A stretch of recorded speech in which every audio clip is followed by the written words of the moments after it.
हर हर महादेव भक्तों, आज हम आपको सुनाने जा रहे हैं पितृपक्ष की पौराणिक कथा। पितृपक्ष की पौराणिक कथा के अनुसार जोगे तथा भोगे दो भाई थे। दोनों अलग अलग रहते थे। जोगे धनी था और भोगे निर्धन। दोनों में परस्पर बड़ा प्रेम था। जोगे की पत्नी को धन का अभिमान था, किंतु भोगे की पत्नी बड़ी सरल हृदय की थी। पितृपक्ष आने पर जोगे की पत्नी ने उससे पितरों का श्राद्ध करने के लिए कहा, तो जोगे इसे व्यर्थ का कार्य समझकर टालने की चेष्टा करने लगा। किंतु उसकी पत्नी समझती थी कि यदि ऐसा नहीं करेंगे तो लोग बातें बनाएंगे। फिर उसे अपने मायके वालों को दावत पर बुलाने और अपनी शान दिखाने का यह उचित अवसर लगा। अतः वह बोली, आप शायद मेरी परेशानी की वजह से ऐसा कह रहे हैं, किंतु इसमें मुझे कोई परेशानी नहीं होगी। मैं भोगे की पत्नी को बुला लूंगी, दोनों मिलकर सारा काम कर लेंगी। फिर उसने जोगे को अपने पीहर न्योता देने के लिए भेज दिया। दूसरे दिन उसके बुलाने पर भोगे की पत्नी सुबह सवेरे आकर काम में जुट गई। उसने रसोई तैयार की, अनेक पकवान बनाए, फिर सभी काम निपटाकर अपने घर आ गई। आखिर उसे भी तो पितरों का श्राद्ध तर्पण करना था।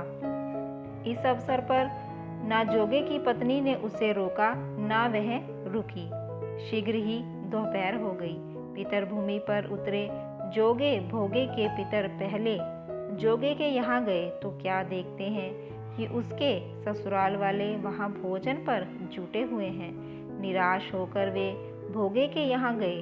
वहाँ क्या था, मात्र पितरों के नाम पर आगियारी दे दी गई थी। पितरों ने उसकी राख चाटी और भूखे ही नदी के तट पर जा पहुँचे।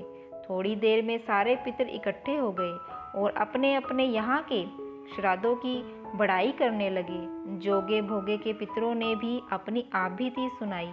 फिर वे सोचने लगे, अगर भोगे समर्थ होता तो शायद उन्हें भूखा न रहना पड़ता, मगर भोगे के घर में तो 2 जून की रोटी भी खाने को नहीं थी। यही सब सोचकर उन्हें भोगे पर दया आ गई। अचानक वे नाच नाच कर गाने लगे, भोगे के घर धन हो जाए, भोगे के घर धन हो जाए। सांझ होने को हुई। भोगे के बच्चों को कुछ भी खाने को नहीं मिला था। उन्होंने माँ से कहा, भूख लगी है। तब उन्हें टालने की गरज से भोगे की पत्नी ने कहा, जाओ, आंगन में होदी औंधी रखी है, उसे जाकर खोल लो और जो कुछ मिले बांट कर खा लेना। बच्चे वहाँ पहुँचे तो क्या देखते हैं कि होदी मोहरों से भरी पड़ी है। वे दौड़े दौड़े माँ के पास पहुँचे और उसे सारी बातें बताई। आंगन में आकर भोगे की पत्नी ने यह सब कुछ देखा तो वह भी हैरान हो गई।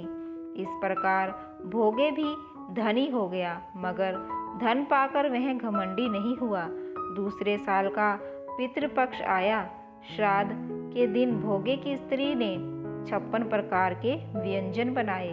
ब्राह्मणों को बुलाकर श्राद्ध किया, भोजन कराया, दक्षिणा दी। जेठ जेठानी को सोने चांदी के बर्तनों में भोजन कराया। इससे पितर बड़े प्रसन्न तथा तृप्त हुए। प्यारे भक्तों, अगर आप लोगों को ये पितृपक्ष की पौराणिक कथा अच्छी लगी हो तो कृपा करके इसे लाइक करें, शेयर करें और हमारे चैनल ईश्वर ज्ञान को सब्सक्राइब करें। महादेव सदैव आपके साथ हैं। हर हर महादेव।